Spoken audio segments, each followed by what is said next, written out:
Hi everyone, this is Kipo Vlog, sa Filipino actor based in Saudi Arabia, and welcome back to my channel at pinagagawa na reaction video ang Barda compilation. So I won't say it any longer, let's start this reaction video. Ano to? David Dicapo earns praise in tribute for video Pulang Araw. Grabe din naman kasi talaga ang acting prowess ni Ginoo dito. Oh my God, look at that face, oh. The emotions. Diba? Ibang-iba din naman kasi talaga ang Ginoo natin talaga sa Pulang Araw. Mas sabi ko nga kahapon, di ba? Ang sabi ko nga tumutulad dito ang aktong tungkol sa kahalagahan ng pagkapantay-pantay ng mga tao. Ang sabi ko nga kahapon, di ba? Parang, yeah, may favorite as well. Gusto ko din naman talaga ang Mark Rafael Ibarra, pero naipakita talaga ni Ginoo or ni David Dicapo or na-showcase siya talaga yung acting prowess niya pagdating sa Pulang Araw. Kasi sa Pulang Araw, sobrang heavy talaga nila. Sobrang heavy talaga ng Pulang Araw, literally.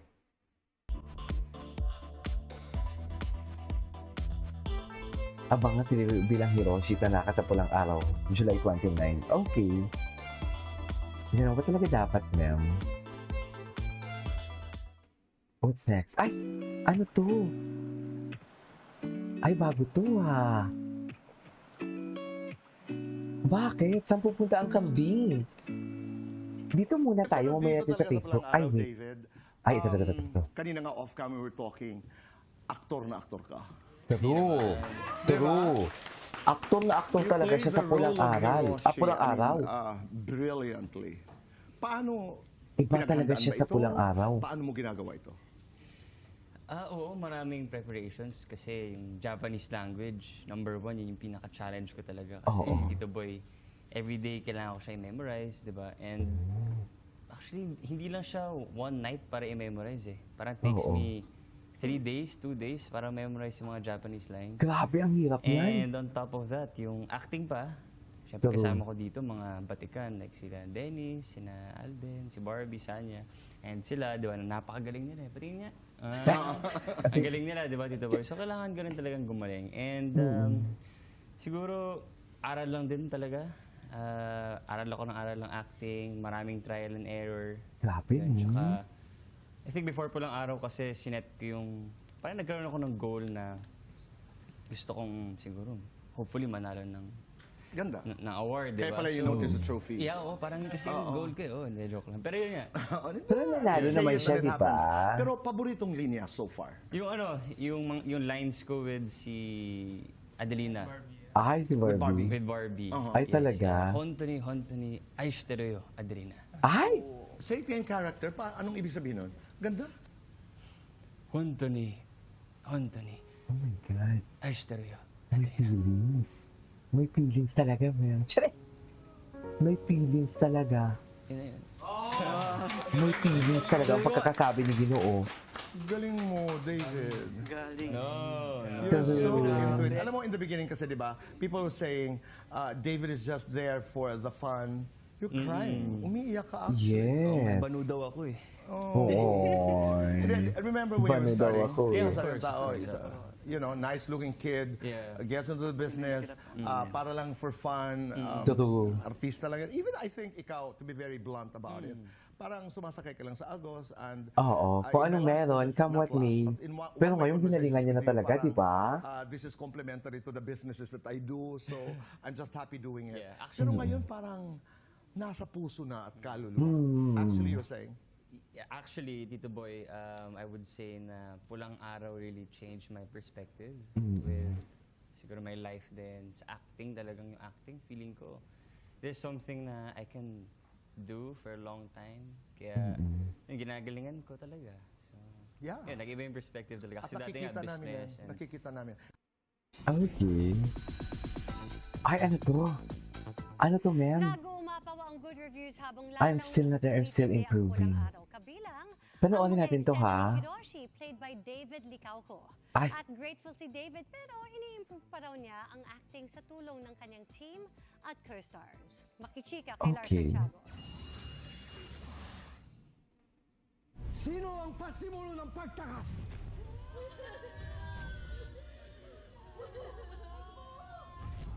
Well applauded ang sunod-sunod na mabibigat na eksena sa Pulang Araw.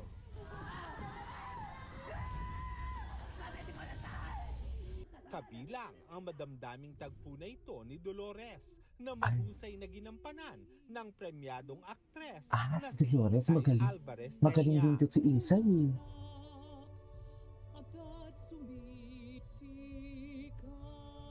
Pinatay ba siya dyan?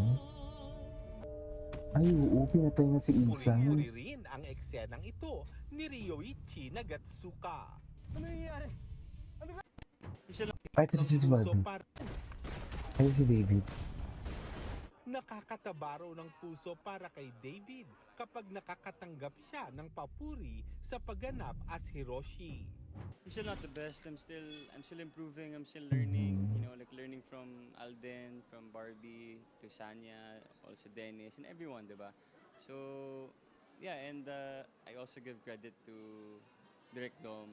Like, I would say he gave me the green light for me to be like this, diba? So, for me to be creative, gives me a lot of inputs.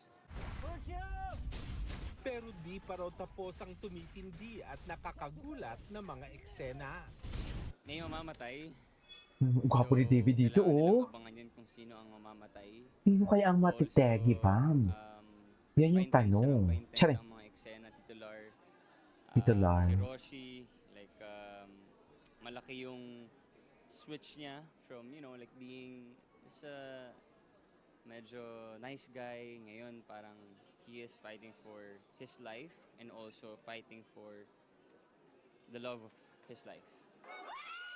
Samantala, dahil 47 days na lang at Pasko na, nakaplano na raw ang mga gagawin ni David kasama ang kanyang pamilya.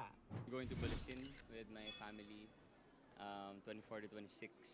And yun, spend time with my friends, relatives, family. And after po lang araw, I plan to go to Bicol, to my mom's province, hometown. Dahil na-miss na ako ng aking lola, tinatawagan niya ako araw-araw, kailan daw ako uuwi. Mas masaya rin daw ang Pasko ng pamilya ni David dahil dumating na ang kanyang kapatid na babae kasama ang anak nito. Nakakatuwa Okay. yun. May baby na, parang nagkaroon ng light sa family namin. Yeah, true. And yeah, I mean also the presence of my sister, kasi I'm super close to her talaga. Actually, mag-photoshoot nga kami na never naman namin ginawa talaga. Lar Santiago, updated sa showbiz happening. A showbiz happening. Ang pinakamalaking hamon na Ay. aking tinalakay dito Kita ko Never Say dito. Die ay ang pagiging isang journalist. Na-realize ko na hindi pala ganun kadali maging isang journalist sapagkat marami kang kailangang matutunan sa pananalita. Kailangan ay hindi ganun kabagal dahil ako Hindi ganun ay kabagal. tahimik lang na tao. So kinailangan ko talagang mag-ehersisyo sa pagiging isang journalist. Tuwing hapunan, ako ay nag-jogging sapagkat ako ay sasama sa isang race and gusto ko talagang maging fit all the time. Kakabahan, matutuwa, baka hindi na sila matulog. Okay. Ay, Well, syempre coming from him, such a huge compliment for me. Kaya maraming salamat. Tsaka, siguro kasi kung hindi naman siya from the outside, medyo intimidating, pero nagkakantuan kami. Talagang maayos nag-usap, napaka-humble, despite na lahat ng accomplishments niya sa buhay. Tsaka, thank you. Thank you so much po and congratulations. okay. Anyways, that is our for today's video from, what do you call this, Barda Compilation. This is Steve Vlog. See you on the next vlog.